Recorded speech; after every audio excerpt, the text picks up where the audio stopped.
The youth wage subsidy is a policy or a policy proposal that's caused much debate in South Africa.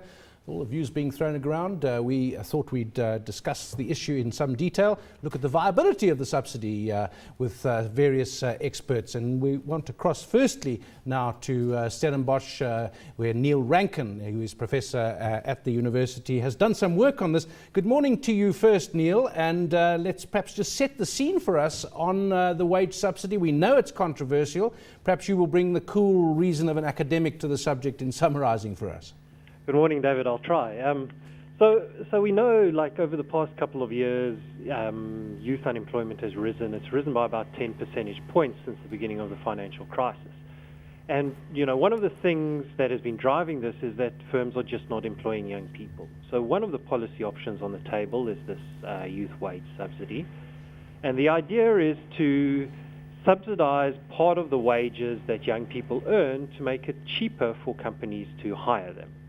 And, you know, this is done because, or this is proposed to be done because, you know, these companies are uncertain about the qualities they'll get in the young people, and so they're unwilling to take the chance. So the idea here is to pay some of their wages to allow a company to take a chance on the young people, a young person, to see whether they are actually a good match, and if they are, to continue with this, with the job, and, you know, get work experience and go on into other jobs or keep that job.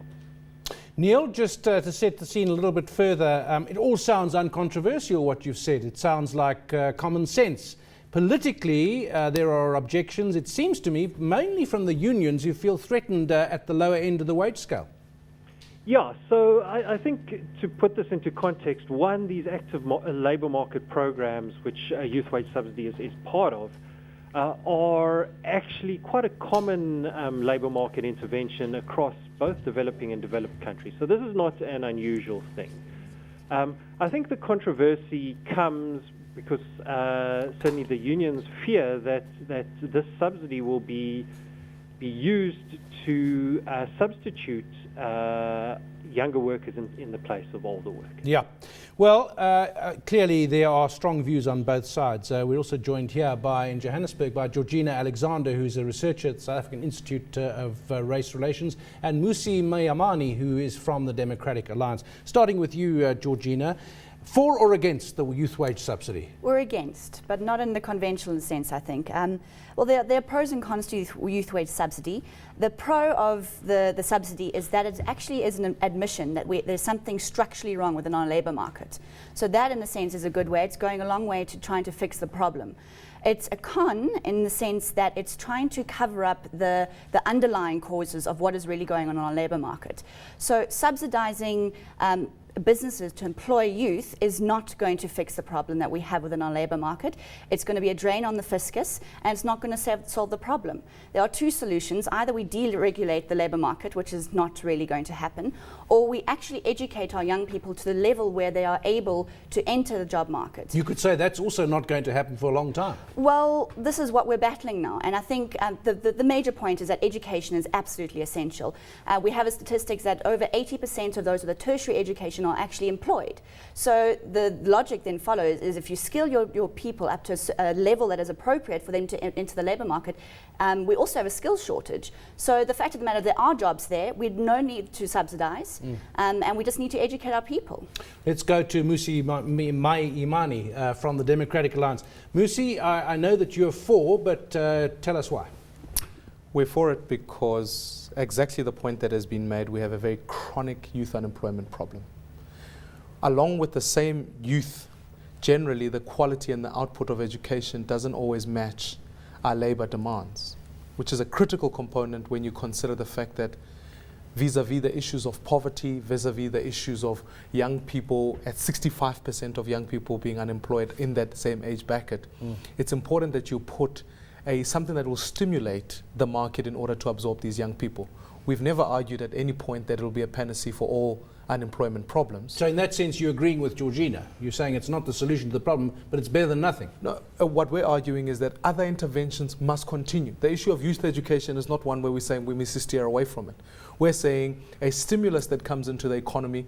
If it was implemented in 2010, the projections were from Treasury itself, we'd be looking at about 423,000 job opportunities, which is a critical number when you consider in the pool of young people that we have unemployed. Neil, I'm not sure to what extent your research has looked at the political dimensions as opposed to the economic ones, but it strikes me if the DA is supporting it, the Treasury is supporting it, Treasury better be careful because it'll be discredited in the sense of the ANC would not like to be supported by the DA for one of its proposals. To what extent are purely political considerations affecting the debate on this? Yeah, I think the majority are political considerations. You know, I think from a sort of a union point of view, I mean, a lot of these kinds of policies are supported by organized labor in other countries. So, I mean, you take the most recent wage subsidies that were happening in Singapore. That was, you know, a labor government business initiative, and you know that went ahead as a sort of a temporary mechanism to help ease some of the issues they were facing because of the financial crisis. And I think, you know, what's holding us back in South Africa is these issues of this political issue that, you know, I think COSATU is very worried that if something that shows that actually businesses respond to lower wages by hiring more people, you know, that it starts eroding their legitimacy and what they've built their sort of whole platform on in the labour market. Okay, well, thanks there to Neil. Coming now to Johannesburg again, Bandile Masuku, National Leader for the ANC Youth League, is in the studio. Morning, Bandile. Morning. Now, we've had a range of views. Neil's kind of summed up the issue from Stellenbosch. Georgina said they're against this because it's a panacea, doesn't actually go to the root of the problem. The DA, of course, Musi Mayamani, has said they're very much for it. Where do you stand? I think the Youth League has made its view clear. And we always said that it's just a contribution on the problem. I think I would agree with her that it might not represent a silver bullet to solve all the problems of youth employment. But isn't the main point that if we can get more people working, even if it's not the long-term solution, isn't that better than not getting more people working if we can afford it and if those jobs and the skills level of the people concerned sustainable and enhanced? I think research has shown that it has contributed quite a lot, and I think the figures that are stated around 25% that it contributes to employment rates. But I just think that we need to have a broader package of issues, you know, how to help these young people to seek employment, how to skill them, and I still think that education still remains the most important factor on this. I think everyone agrees education needs to be improved. Georgina, a panacea, you said, the real issues lie elsewhere, but why block it? Why object to it? Why not say at least it will do something? Well, you can say at least it will do something, but when we've got 5 million unemployed, 420,000 jobs, it'll make a difference to those people, but it's not really much of a difference. It's a bit of a drop in the ocean. So the key is, and yes, we're dealing with a short-term solution here, but we actually need to start thinking in the long term. We need to lay the plans for the future, and the future is our children. And when you have a third of kids who aren't involved in any education, training, or employment, it's a massive problem. So we agree that there is a problem there, but a short-term solution is actually not going to cut it anymore. We need to go back to the basics. We need to fix our education system, skill up our people. There's a skill shortage. There are jobs there. If you skill the people, they will be able to get the jobs, and that's the bottom line.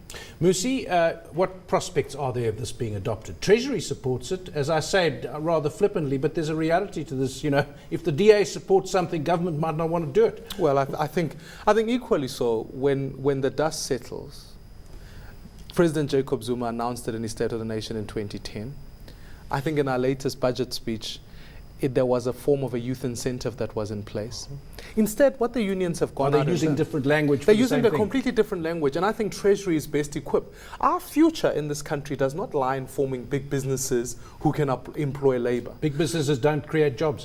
our future lies in creating entrepreneurs who can be able to do the sustainable model that we can employ more people. It's the only way we can go forward. So I think this parallel issue that Labour has brought on board, which is the Youth Accord, is actually an insult to young people. And so government faces those two options before it, the Youth Accord or the youth wage subsidy. And I think we'll go with Praveen Gordhan and that sector of reason, if you like, that want to promote a youth wage subsidy in play. From the ANC Youth League's perspective, it's a broad church, the ANC, you have robust debate. Are you with COSATU on this one? Because they have been the strongest opponents of a subsidy. We are a bit worried if the youth wage would be used to substitute existing labour. But they say that won't happen. I know, but the issue is that we would be worried if that would happen. Remember that people can say something and still do the other way. So I think the Youth Accord as it is doesn't necessarily mean that we are against the youth wage, but it means that part of the whole solutions, it needs the whole social cohesion, the whole society to be behind it. And as it is, the Youth Accord involves everybody. It has different facets, and I think the DA must engage on the Youth Accord. And fortunately that one of I think the youth leaders of DA did sign it. So it represents what we think it could be a multifactorial strategy to deal with youth unemployment. And we still need young people to also be committed to community development, use all other facets in public and private and also fix education. Well, it seems to be an area where everyone could agree if you use the right language as much as anything else. But Neil in Stellenbosch, perhaps you'd just like to sum up, where's it going to go from here? Is it going to get lost in the language of policy documents, or are we going to see an outcome? Look, I fear it's going to be lost in the language. I mean, it's gone to NEDLAC, and I think that's where all policies go to die. So, I mean, I think given the current sort of political environment, I think it's going to be very difficult to see this happening. Also, given that it doesn't seem that anyone's got the political capital to actually push any sort of real policies or that will make a difference, or real reforms of the labour market, like Georgina was talking about through. So I think we're going to be in limbo for the next couple of years.